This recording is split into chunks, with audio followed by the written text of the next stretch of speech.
गणेशाय नमः। बोलो गणेश जी महाराज की जय। बोल रिद्धि सिद्धि मैया की जय। ओम श्री दादुराम सतराम दादुराम सतराम दादुराम सतराम। ओम पार्वती रूपे कालिंदी माँ यमी यमी नमः। ओम श्री श्री श्री हनु हनु हनुमंते नमः। मेरी माँ तारा को मेरा कोटि कोटि नमन, मेरे पिताश्री को मेरा कोटि कोटि नमन। बोलो जयकारा बोल मेरे श्री गुरु महाराज की जय। बोल साचे दरबार की जय। सियावर रामचंद्र भगवान की जय। पवन सुत हनुमान जी की जय। उमापति महादेव की जय। शिव शंकर पार्वती माता नंदीश्वर बाबा की जय। सभी साधु संतों को, गुरुजनों को, ब्राह्मण वर्गों को मेरा कोटि कोटि नमन। आए हुए सभी श्रोताओं को और भागवत पुराण सुनने के वाले सारे श्रोताओं को मेरा साष्टांग प्रणाम।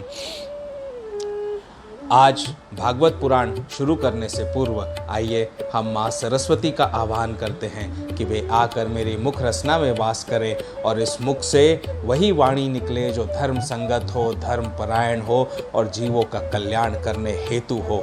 ऐसी वाणी जो संसार में जीवों को सत्मार्ग दिखाए, वही वाणी निकाले।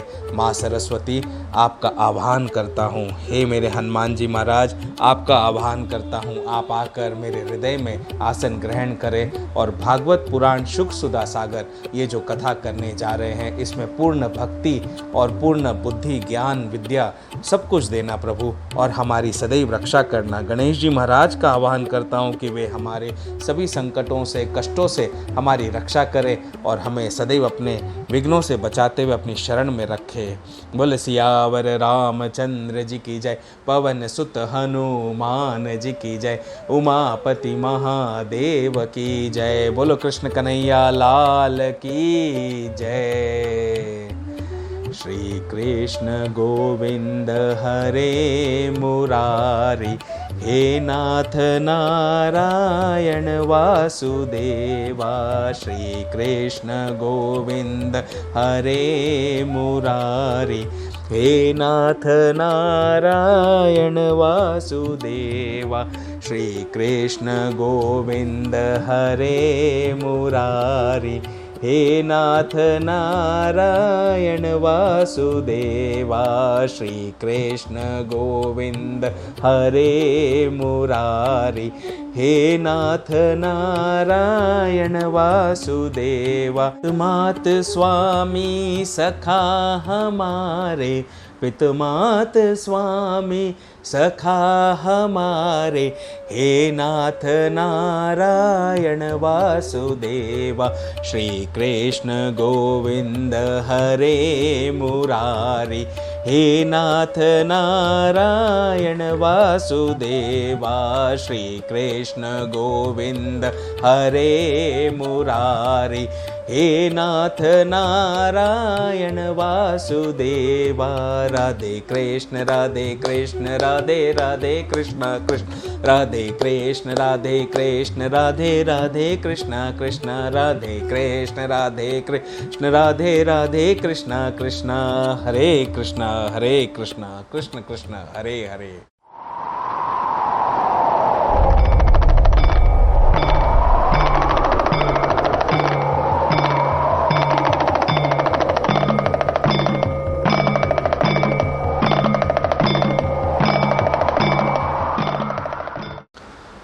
ओम नमो भगवते वासुदेवाय।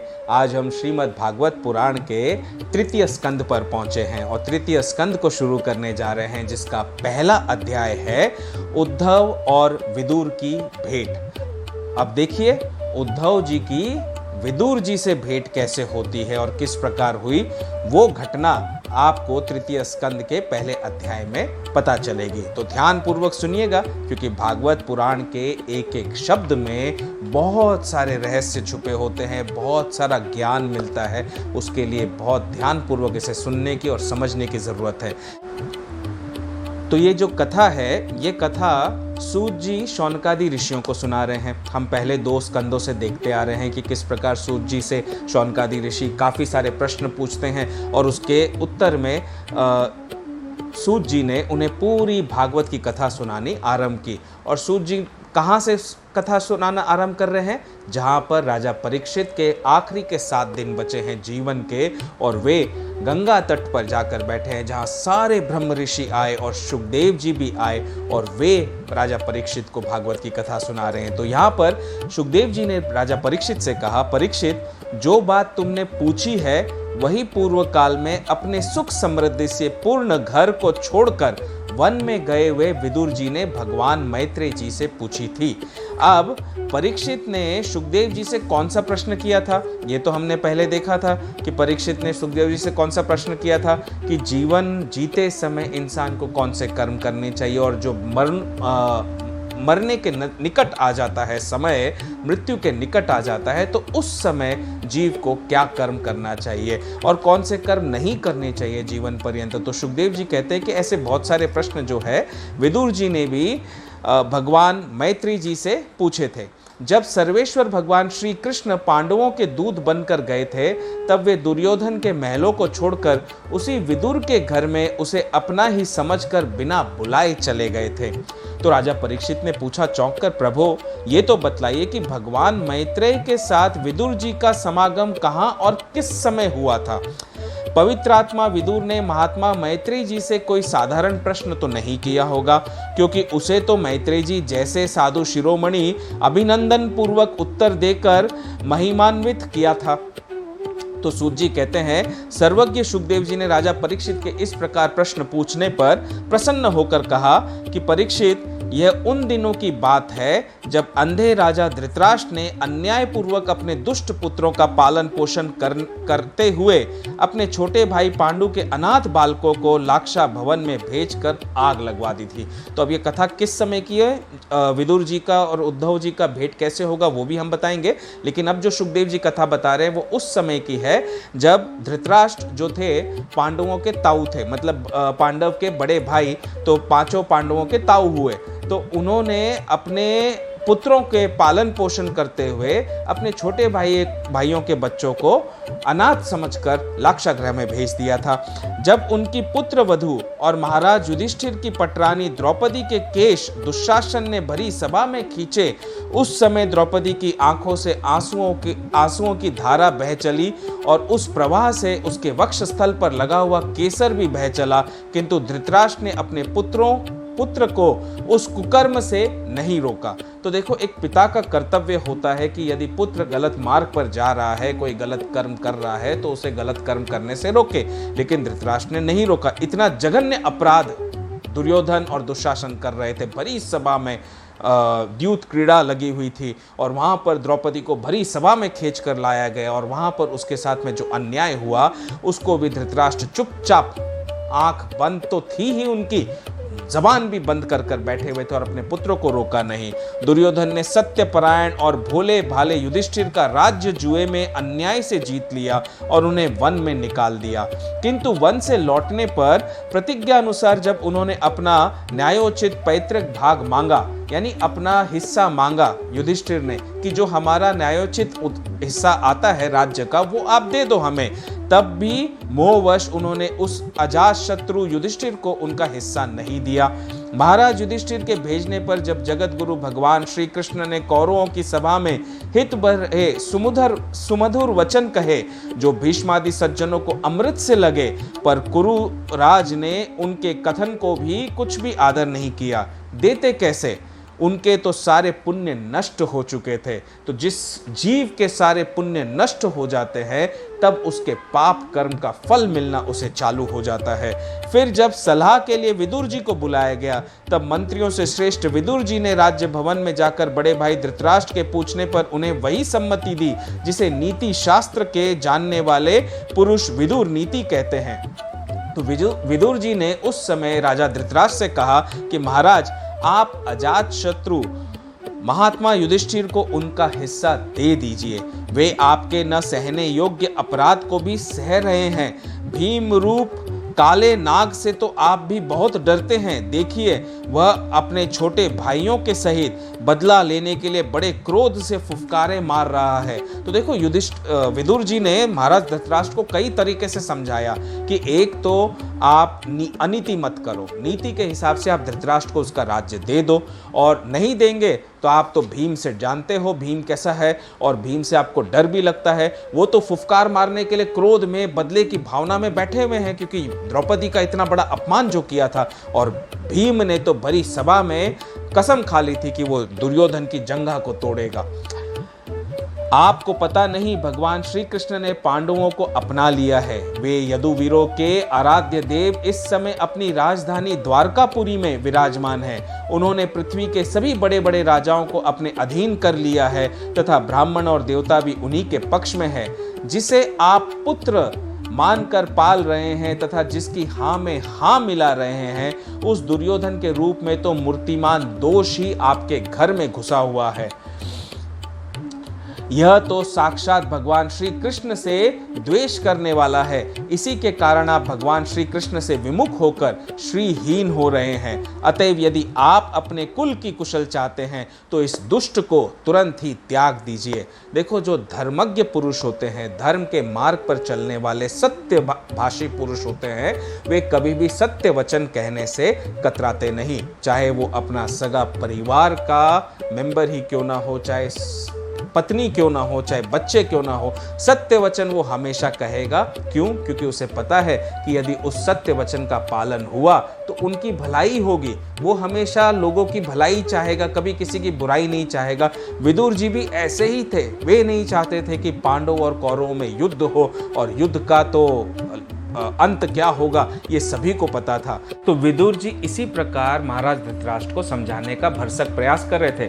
विदुर जी का ऐसा सुंदर स्वभाव था कि साधु जन भी उसे प्राप्त करने की इच्छा करते थे, किंतु उनकी यह बात सुनते ही कर्ण, दुशासन और शकुनी के सहित दुर्योधन के होंठ अत्यंत क्रोध से फड़कने लगे, और उसने उनका तिरस्कार करते हुए कहा, अरे इस कुटिल दासी पुत्र को यहाँ किसने बुलाया है? देखो, उनके चाचा थे, तो चाचा को भी कितना बड़ा अपमान कर कर उन्होंने कहा कि इस कुटिल दासी पुत्र को यहाँ किसने बुलाया है? यह जिनके टुकड़े खा खा कर जीता है, उन्हीं के प्रतिकूल होकर शत्रु का काम बनाना चाहता है। इसके प्राण तो मत लो, परंतु इसे हमारे नगर से तुरंत बाहर निकाल दो। ऐसा अपमान, इतना भयंकर अपमान सहन करते हुए भी धर्मात्मा विदुर जी वहीं पर टिके हुए थे और भरसक प्रयास कर रहे थे महाराज धृतराष्ट्र को समझाने का और दुर्योधन को भी समझाने का कि ऐसा कोई अनीति न करे जिसका अंत जो है वो ऐसा हो जो बुरे से बुरा भी इंसान का अंत वैसा होना चाहिए हम नहीं सोच सकते हैं। भाई के सामने ही कानों में बाण के समान लगने वाले इन अत्यंत कठोर वचनों से मर्माहत होकर भी विदुर जी ने कुछ बुरा न माना और भगवान की माया को प्रबल समझकर अपना धनुष राजद्वार पर रख वे हस्तिनापुर से चल दिए। जब उन्होंने देखा कि कोई समझने के लिए तैयार ही नहीं है तो वे हस्तिनापुर से निकल लिए। कौरवों को विदुर जैसे महात्मा बड़े पुण्य से प्राप्त हुए थे। वे हस्तिनापुर से चलकर पुण्य करने की इच्छा से भूमंडल में तीर्थपाद भगवान के क्षेत्रों में विचरने लगे, जहां श्री हरि, ब्रह्मा, रुद्र, अनंत आदि अनेकों मूर्तियों के रूप में विराजमान है। अब जब विदुर जी हस्तिनापुर से निकल लिए तो वे भगवान के तीर्थाटन पर निकल पड़े। मेरे भगवान ने भी कहा था मुझसे कि तुम्हें तीर्थाटन पर निकलना है, क्योंकि हर तीर्थ के क्षेत्र में जाकर मेरी राम कथा कहनी है। तो रामायण का सत्संग तो शुरू है, तीर्थ में हो रहा है, अभी महाकुंभ शुरू है और महाकुंभ में भी जाकर रामायण का सत्संग हम करेंगे। यदि वहाँ पर जगह मिल गई प्रभु की कृपा से और स्थान अच्छे से मिल गया तो वहाँ ज़रूर हम बैठ के रामायण सत्संग करेंगे प्रयागराज के महाकुंभ में। ऐसे तो प्रयागराज में हमने रामायण सत्संग की पिछले साल, अब रामायण सत्संग हम महाकुंभ में भी करने की प्रयास करेंगे। तो इसी प्रकार विदुर जी भी तीर्थाटन के लिए निकल पड़े। जहां जहां भगवान की प्रतिमाओं से सुशोभित तीर्थ स्थान, नगर, पवित्र वन, पर्वत, निकुंज और निर्मल जल से भरे हुए नदी, सरोवर आदि थे, उन सभी स्थानों में वे अकेले ही विचरते रहे। वे अवधूत वेश में स्वच्छंदता पूर्वक पृथ्वी पर विचरते थे, जिससे आत्मीय जन उन्हें पहचान न सके। वे शरीर को सजाते न थे, पवित्र और साधारण भोजन करते थे, शुद्ध वृत्ति से जीवन निर्वाह करते, प्रत्येक तीर्थ में स्नान करते, जमीन पर सोते और भगवान को प्रसन्न करने के लिए व्रतों का पालन करते रहते थे। तो देखो किस प्रकार उन्होंने तीर्थ स्थान पर जब जाना शुरू किया तो कैसे कैसे उन्होंने अपना आचरण और शुद्ध करते गए। इस प्रकार भारतवर्ष में ही विचरते विचरते जब तक वे प्रभात क्षेत्र में पहुंचे तब तक भगवान श्री कृष्ण की सहायता से महाराज युधिष्ठिर पृथ्वी का एक छत्र अखंड राज्य करने लगे थे। तो देखिए विदुर जी कितने समय तक विचरते रहे। उस समय के दौरान महाभारत का युद्ध भी हो गया और महाराज युधिष्ठिर ने एक छत्र अखंड राज्य भी स्थापित कर लिया।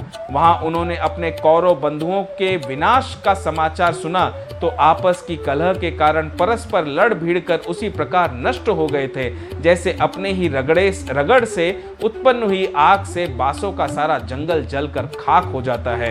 यह सुनकर विदुर जी शोक करते हुए चुपचाप सरस्वती के तीर पर आए। वहां उन्होंने त्रित, उष्णा, मनु, पृथु, अग्नि, असित, वायु, सुदास, गौ, ग्रह और श्राद्ध देव के नामों से प्रसिद्ध 11 तीर्थों का सेवन किया। इनके सिवा पृथ्वी में ब्राह्मण और देवताओं के स्थापित किए हुए जो भगवान विष्णु के और भी अनेकों मंदिर थे जिनके शिखरों पर भगवान के प्रधान आयुध चक्र के चिन्ह थे और जिनके दर्शन मात्र से श्री कृष्ण का स्मरण हो आता था उनका भी सेवन किया।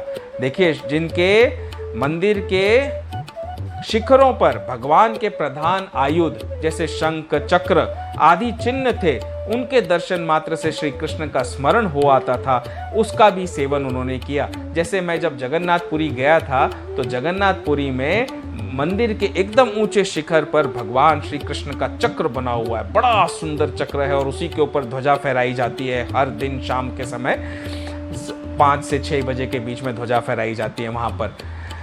वहां से चलकर वे धन धान्य पूर्ण सौराष्ट्र, सौवीर, मत्स्य और कुरुजांगल आदि देशों में होते हुए जब कुछ दिनों में यमुना तट पर पहुंचे तब वहां उन्होंने परम भागवत उद्धव जी का दर्शन किया। तो उद्धव जी तो भगवान श्री कृष्ण के बड़े भक्त हैं, हम सब जानते हैं। और उस समय विदुर जी का उद्धव जी के साथ में मिलाप हुआ जब वे यमुना जी के तट पर पहुंचे। भगवान श्री कृष्ण के प्रख्यात सेवक और अत्यंत शांत स्वभाव ऐसे थे उद्धव जी। वे पहले बृहस्पति जी के शिष्य रह चुके थे। विदुर जी ने उन्हें देखकर प्रेम से गाढ़ आलिंगन किया और उनसे अपने आराध्य भगवान श्री कृष्ण और उनके आश्रित अपने स्वजनों का कुशल समाचार पूछा। विदुर जी ने कहा, उद्धव जी, पुराण पुरुष बलराम जी और श्री कृष्ण ने अपने ही नाभि कमल से उत्पन्न हुए ब्रह्मा जी की प्रार्थना से इस जगत में अवतार लिया है। वे पृथ्वी का भार उतारकर सबको आनंद देते हुए अब श्री वसुदेव जी के घर कुशल से रह रहे हैं ना। प्रियवर, हम कुरुवंशियों के परम सुहृद और पूज्य वसुदेव जी, जो पिता के समान उदारता पूर्वक अपनी कुंती आदि बहनों को उनके स्वामियों का संतोष कराते हुए उनकी सभी मनचाही वस्तुएं देते आए हैं, आनंद पूर्वक से तो है ना। तो उद्धव जी से इतने वर्षों बाद मिले हैं विदुर जी, तो आनंद मंगल पूछ रहे हैं भगवान श्री कृष्ण के बारे में, वसुदेव जी के बारे में। प्यारे उद्धव जी, यादवों के सेनापति वीरवर प्रद्युम्न जी तो प्रसन्न है ना, जो पूर्व जन्म में कामदेव थे तथा जिन्हें देवी रुक्मणी जी ने ब्राह्मणों की आराधना करके भगवान से प्राप्त किया था। सातवत, वृष्णि, भोज और दाशार वंशी यादवों के अधिपति महाराज उग्रसेन सुख से तो है ना, जिन्होंने राज्य पाने की आशा का सर्वथा परित्याग कर दिया था, किंतु कमल नयन भगवान श्री कृष्ण ने जिन्हें फिर से राज सिंहासन पर बैठा दिया। सौम्य उद्धव जी, अपने पिता श्री कृष्ण के समान समस्त रथियों में अग्रगण्य श्री कृष्ण तनय सांब सकुशल से तो है ना। श्री कृष्ण तनय यानी कृष्ण भगवान के पुत्र सांब जो है वो कुशलता पूर्वक है ना। ये पहले पार्वती जी के द्वारा गर्भ में धारण किए हुए स्वामी कार्तिकेय हैं। बताइए, जो श्री कृष्ण के पुत्र सांब बनकर उत्पन्न हुए द्वापर युग में, वो स्वामी कार्तिकेय जी थे। कार्तिकेय जी का अवतार है। अनेकों व्रत करके जामवंती ने इन्हें जन्म दिया था, जिन्होंने अर्जुन से रहस्य युक्त धनुर्विद्या की शिक्षा पाई है। वे सात्यकी तो कुशल पूर्वक है ना। वे भगवान श्री कृष्ण की सेवा से अनायासी भगवत जनों की उस महान स्थिति पर पहुंच गए हैं जो बड़े बड़े योगियों को भी दुर्लभ है। तो देखो विदुर जी कितने सारे महान धर्म के मार्ग पर चलने वाले भगवान के भगवत भक्तों को जानते थे, उन सब की कुशल क्षेम पूछ रहे हैं और उनके बारे में एक एक लाइन हमें बता रहे हैं कि वे क्या हैं। जैसे सांब के बारे में बता दिया कि वे माता पार्वती के गर्भ धारण करने पर कार्तिकेय, स्वामी कार्तिकेय जी जो है वे सांब बनकर धरती पर आए, कृष्ण भगवान के पुत्र बनकर जन्मे। और फिर सात्यकी के बारे में बताया कि कैसे उन्होंने अनायास ही भगवत जनों की उस महान स्थिति पर पहुंच गए जो बड़े बड़े योगियों को भी प्राप्त नहीं होता है। भगवान के शरणागत निर्मल भक्त बुद्धिमान अक्रूर जी भी प्रसन्न है ना, जो श्री कृष्ण के चरण चिन्हों से अंकित व्रज के मार्ग की रज में प्रेम से अधीर होकर लौटने लगे थे। भोजवंशी देवकी के पुत्री देवकी जी अच्छी तरह है ना, जो देव माता अदिति के समान ही साक्षात विष्णु भगवान की माता हैं। जैसे वेद त्रयी यज्ञ विस्तार रूप अर्थ को अपने मंत्रों में धारण किए रहती हैं, उसी प्रकार उन्होंने भगवान श्री कृष्ण को अपने गर्भ में धारण किया था। आप भक्त जनों की कामनाएं पूर्ण करने वाले भगवान अनिरुद्ध जी सुखपूर्वक से तो है ना, जिन्हें शास्त्र वेदों के आदि कारण और अंतकरण चतुष्ट के चौथे अंश मन के अधिष्ठाता बतलाते हैं। तो चौथा अंश जो है मन का अधिष्ठाता किसे कहा जाता है? भगवान अनिरुद्ध जी को ये बताया जाता है कि वे चौथे अंश मन के अधिष्ठाता बतलाते हैं, यानी चित्त, अहंकार, बुद्धि और मन। देखिए, चित्त, अहंकार, बुद्धि और मन, ये अंतकरण के 4 अंश हैं। हमारा जो अंतकरण होता है ना, अंतर्मन बोल दीजिए आप, इसको अंतकरण बोलना चाहिए। इसके 4 अंश क्या है? चित्त, अहंकार, बुद्धि और मन। इनके अधिष्ठाता क्रमशः वासुदेव, संकर्षण, प्रद्युम्न और अनिरुद्ध हैं। तो अनिरुद्ध जी मन के अधिष्ठाता देव है। सौम्य स्वभाव उद्धव जी अपने हृदयेश्वर भगवान श्री कृष्ण का अनन्य भाव से अनुसरण करने वाले जो हृदिक, सत्य भामानंदन, चारुदेशन और गद आदि अन्य भगवान के पुत्र हैं, वे सब भी कुशल पूर्वक है ना। महाराज युधिष्ठिर अपनी अर्जुन और श्री कृष्ण रूप दोनों भुजाओं की सहायता से धर्म मर्यादा का न्याय पूर्वक पालन कर रहे हैं ना। मैदानों की बनाई हुई सभा में इनके राज वैभव और दबदबे को देखकर दुर्योधन को बड़ा ढा लगा था, यानी दुर्योधन को बड़ी जलन हो गई थी। जो मैदानों ने महाराज युधिष्ठिर हुआ ये था कि जब महाराज युधिष्ठिर ने और पांडवों ने महाराज धृतराष्ट्र से अपना हिस्सा मांगा था, तो उन्हें ऐसा हिस्सा दे दिया गया जो कि पूरा का पूरा जंगल और पहाड़ों से घिरा हुआ था। तो उस जंगल और पहाड़ों जैसे हिस्से में, जहां पर कोई अन्न भी उग नहीं सकता था, उपजाऊ जमीन भी नहीं थी, ऐसे हिस्से में मैदानों की सहायता से पांडवों ने बड़ा सुंदर इंद्रप्रस्थ भवन का निर्माण किया। और उस इंद्रप्रस्थ भवन को देखकर तो दुर्योधन को भी बहुत जलन हो गई थी जब वो देखने आया था। वहीं से तो महाभारत की जैसे ऐसे थोड़ी थोड़ी शुरुआत सी हो गई। तो मैदानों की बनाई हुई सभा में इनके राज्य वैभव और दबदबे को देखकर दुर्योधन को बड़ा डहा हुआ था।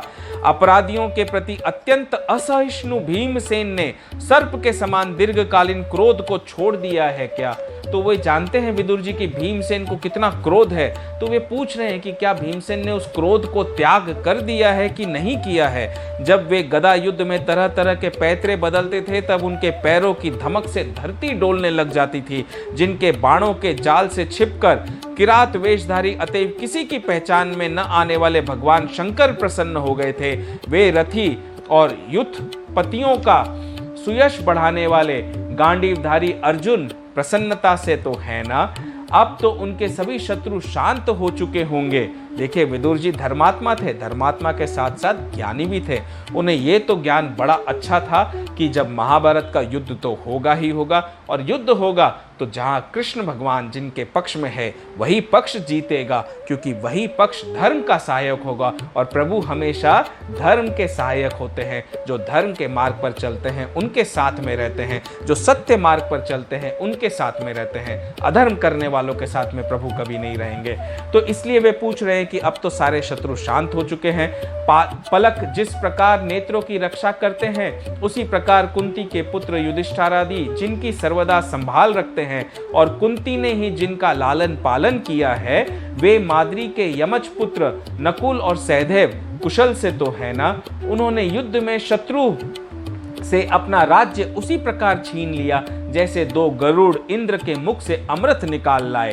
अहो बेचारी कुंती तो राजर्षि श्रेष्ठ पांडु के वियोग में मृतप्रायसी होकर भी इन बालकों के लिए ही प्राण धारण किए हुए है।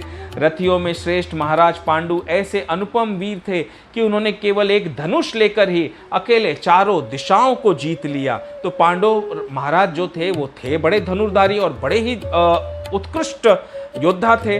सौम्य स्वभाव उद्धव जी, मुझे तो अधः पतन की ओर जाने वाले उन धृतराष्ट्र के लिए बार बार शोक होता है, जिन्होंने पांडवों के रूप में अपने परलोकवासी भाई पांडु से ही द्रोह कर लिया तथा अपने पुत्रों की हाँ में हाँ मिलाकर अपने हित चिंतक मुझको भी नगर से निकलवा दिया। किंतु भाई, मुझे इसका कुछ भी खेद अथवा आश्चर्य नहीं है। जगत विधाता भगवान श्री कृष्ण ही मनुष्य की सी लीलाएं करके लोगों की मनोवृत्तियों को भ्रमित कर देते हैं। मैं तो उन्हीं की कृपा से उनकी महिमा को देखता हुआ दूसरों की दृष्टि से दूर रहकर सानंद विचर रहा हूँ। सानंद यानी बड़े प्रेम से और बड़े खुशी से विचर रहे हैं। यद्यपि कौरवों ने उनके बहुत से अपराध किए, फिर भी भगवान ने उनकी इसलिए उपेक्षा कर दी थी कि वे उनके साथ उन दुष्ट राजाओं को भी मारकर अपने शरणागतों को दुख दूर करना चाहते थे, जो धन विद्या और जाति के मद से अंधे होकर कुमार्गगामी हो रहे थे और बार बार अपनी सेनाओं से पृथ्वी को कपा रहे थे। तो ऐसे कई सारे वीर महाराज थे, उस समय राजा थे, जो अधर्म का मार्ग अपनाते हुए लोगों में बहुत दुष्टता और बहुत ही क्लेश पहुंचा रहे थे, अशांति बनाए रखी थी सारे संसार भर में। तो ऐसे सारे पापी राजाओं का भी भगवान मारना चाहते थे और इसलिए भगवान ने कौरवों का साथ नहीं दिया। भगवान श्री कृष्ण जन्म और कर्म से रहित हैं, फिर भी दुष्टों का नाश करने के लिए और लोगों को अपनी ओर आकर्षित करने के लिए उनके दिव्य जन्म कर्म हुआ करते हैं। नहीं तो भगवान की तो बात ही क्या है। दूसरे जो लोग गुणों से पार हो गए हैं, उनमें भी ऐसा कौन है जो इस कर्माधीन देह के बंधन में पड़ना चाहेगा। तो ये जो अपना देह है मनुष्य का, ये कर्म के बंधन में बंधा हुआ देह है। तो ऐसे कर्म के बंधन में बंधे हुए देह में कोई भी नहीं आना चाहता है। लेकिन यहाँ पर थोड़ा सा मैं उठकर बोलूँगा कि देवता जो हैं और जो इस लोक में धरती पर नहीं रहते हैं, वे मनुष्य के देह में आना चाहते हैं। क्यों? क्योंकि इसी देह में आकर जो असीम भगवान की भक्ति और प्रेम हम कर सकते हैं, वो किसी शरीर में नहीं मिलती है। जो सोचिए, कई हजारों करोड़ों वर्षों के तप कर के भी आप भगवान की एक अंश मात्र को भी नहीं देख पाते हैं। वहीं इस कलयुग में इस मानव देह में आकर प्रेमा भक्ति से आप भगवान के दर्शन आपको तुरंत हो जाते हैं और भगवान का वो लोक प्राप्त हो जाता है जो बड़े बड़े योगियों को भी प्राप्त नहीं होता है। इसलिए कलयुग में हुआ जन्म बड़ा ही कृतार्थ माना जाता है।